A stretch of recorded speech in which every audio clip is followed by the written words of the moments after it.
నిర్మల్ జిల్లాలో తొలి ఏకాదశి పండుగ వేడుకలు ఘనంగా జరుగుతున్నాయి. కుబీర్ మండల కేంద్రంలోని విఠలేశ్వర ఆలయంలో భక్తులు ప్రత్యేక పూజలు చేశారు. స్వామి అమ్మవార్లను దర్శించుకుని మొక్కులు చెల్లించుకున్నారు. భక్తుల రద్దీతో జిల్లా కేంద్రంలోని ఆలయాలు కిటకిటలాడాయి.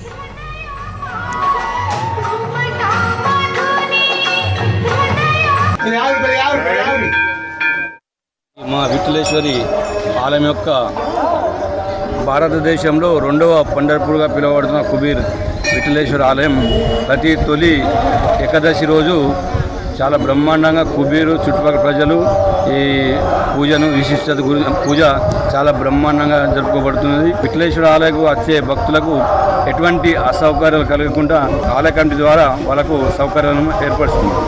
ఈ కుబీర్ విఠలేశ్వర ఆలయ కమిటీ దాదాపు 800 సంవత్సరాల నుంచి నడుస్తుంది. ఇక్కడ భక్తులు మొక్కున కోరికలన్నీ కూడా నెరవేరుస్తున్నాయి. రోజు రోజు భక్తులు పెరుగుతున్నారు. చుట్టుపక్కల